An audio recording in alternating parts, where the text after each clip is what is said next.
വികസന കുതിപ്പിന് തുടക്കം കുറിച്ചുകൊണ്ട് വിഴിഞ്ഞം തുറമുഖം കമ്മീഷനിങ്ങിന് ഒരുങ്ങുകയാണ്.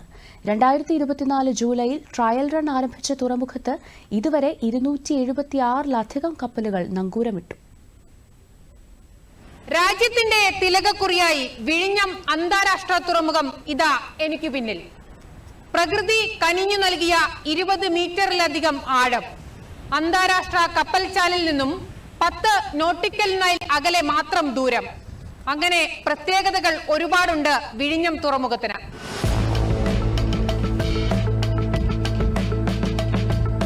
രാജ്യത്തെ ആദ്യ ഡീപ് വാട്ടർ ട്രാൻസ്ഷിപ്മെന്റ് തുറമുഖം. ഒന്നാം ഘട്ടത്തിൽ 800 മീറ്റർ ബർത്ത്, 3 യാർഡ് ടെർമിനലുകൾ, 32 കൂറ്റൻ ക്രെയിനുകളും അനുബന്ധ സൗകര്യങ്ങളും, 2 മദർഷിപ്പുകളിൽ നിന്നും ഒരേ സമയം ചരക്കിറക്കാം. രാജ്യത്തെ ആദ്യത്തെ സെമി ഓട്ടോമേറ്റഡ് തുറമുഖമെന്ന നേട്ടം വിഴിഞ്ഞത്തിന് സ്വന്തം. ഓട്ടോമേറ്റഡ് യാർഡ് ക്രെയിനുകളും remote operated ship to shore ക്രെയിനുകളും സജ്ജം. 24,346 TU വരെ ശേഷിയുള്ള വലിയ കണ്ടെയ്നർ കപ്പലുകളെ ഉൾക്കൊള്ളാൻ ശേഷി. ലോകത്തിലെ ഏറ്റവും വലിയ ചരക്കു കപ്പലുകളിലൊന്നായ MSC തുർക്കി നങ്കൂരമിട്ട തുറമുഖം. അതിശക്തമായി തിരമാലയടിക്കുന്ന തീരമാണ് വിഴിഞ്ഞം. ആഞ്ഞടിക്കുന്ന ഏതു വലിയ തിരമാലയിൽ നിന്നും രാജ്യത്തെ ആദ്യത്തെ ട്രാൻസ്ഷിപ്മെന്റ് തുറമുഖത്തെ സംരക്ഷിക്കാൻ പടുത്തുയർത്തിയിട്ടുണ്ട് വലിയ പുലിമുട്ട്.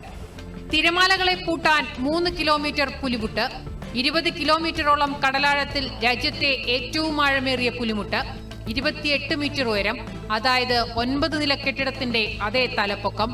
നിർമ്മാണ ചെലവ് 1387 കോടി രൂപ. 10 മീറ്റർ ഉയരത്തിൽ വരെ എത്തുന്ന തിരമാലകളെ പ്രതിരോധിക്കും.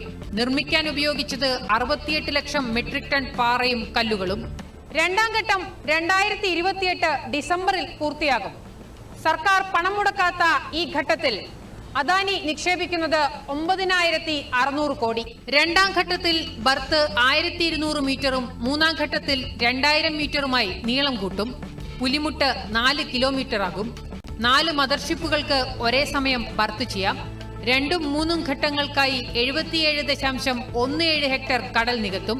2ഉം 3ഉം ഘട്ടങ്ങൾ പൂർത്തിയാകുമ്പോൾ തുറമുഖത്തിന്റെ കൈകാര്യം ചെയ്യൽ ശേഷി 30 ലക്ഷം TU ആയി വർദ്ധിക്കും. തെക്കേ ഇന്ത്യയിലെ ഏറ്റവും വലിയ തുറമുഖമായി വിഴിഞ്ഞം മാറും. തുറമുഖം പ്രത്യക്ഷമായും പരോക്ഷമായും ഒരുക്കുന്നത് അനവധി തൊഴിലവസരങ്ങൾ. സംസ്ഥാനത്തിന്റെ മുഖച്ഛായ മാറ്റും. അനുബന്ധ വികസനങ്ങൾ വേറെ. ജയകുമാറിനൊപ്പം PS വിനയ, ദൂരദർശൻ ന്യൂസ്.